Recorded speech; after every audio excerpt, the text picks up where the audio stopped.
Bonjour à tous, je suis Étienne Tonovi et aujourd'hui, j'ai l'honneur de vous interpeller sur un sujet qui nous concerne toutes et tous, sans exception, la sécurité sanitaire des aliments.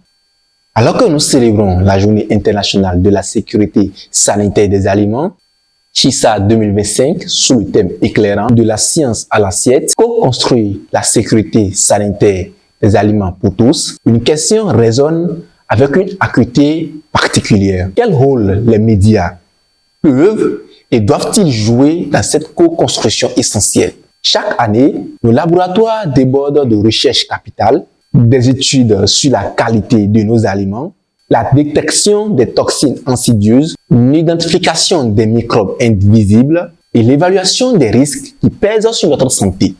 Pourtant, trop souvent, ces connaissances précieuses restent confinées au cercle académique, inaccessibles au grand public. C'est précisément ici, que les médias s'érigent en chaîne vitale. Notre mission est claire: traduire le langage scientifique pour le rendre intelligible, rendre accessible des vérités complexes, souvent enfouies sous des jargons techniques. Vulgariser sans jamais trahir le fond, car la rigueur est le socle de la confiance. Nous sommes donc des architectes de cette passerelle indispensable qui relie la science à notre assiette, transformant les données arides en informations concrètes et salvatrices.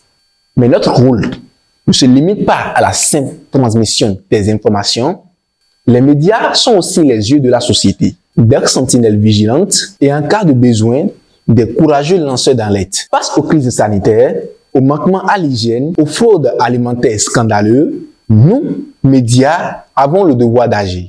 Un bon journaliste ne se contente pas de relayer, il doit alerter l'opinion publique face aux dangers émergents, enquêter sans relâche pour démasquer les pratiques douteuses, enquêter avec une certaine perspicacité pourquoi certaines denrées échappent à tout contrôle. Notre objectif est d'enquêter sur ce qui est réellement dans nos assiettes au-delà des apparences. Et surtout, nous nous demandons également qui protège le consommateur ultime de cette chaîne alimentaire. Nous sommes donc les garants d'une voie transparente et indispensable.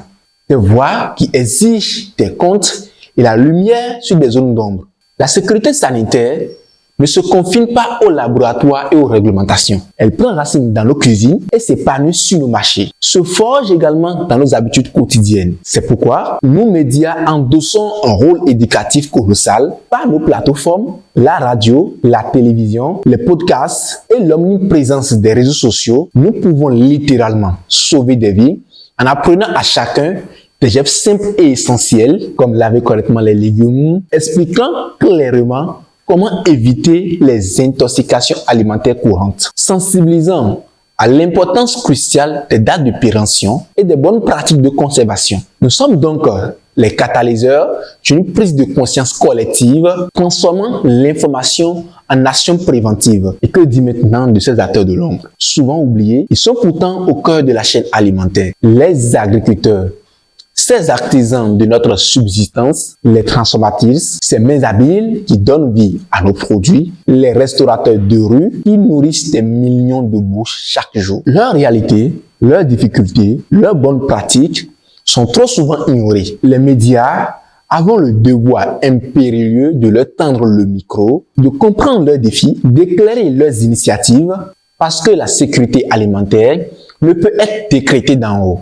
Elle se construit avec tous dans un dialogue constant et une collaboration authentique. Alors oui, en cette année 2025, il est temps de proclamer haut et fort: les médias, nous ne sommes pas de simples spectateurs, mais des acteurs stratégiques de la sécurité alimentaire. Nous avons le devoir sacré d'informer, d'éduquer et de mobiliser chaque citoyen. Car sans une information fiable et accessible, la sienne ne quitte jamais les laboratoires. Et sans une éducation rigoureuse, notre assiette reste, hélas, une zone à grand risque. Nous, médias, notre engagement doit être total. Notre responsabilité est immense. Ensemble, faisons de l'information un levier puissant pour une alimentation sûre et saine pour tous. Je vous remercie.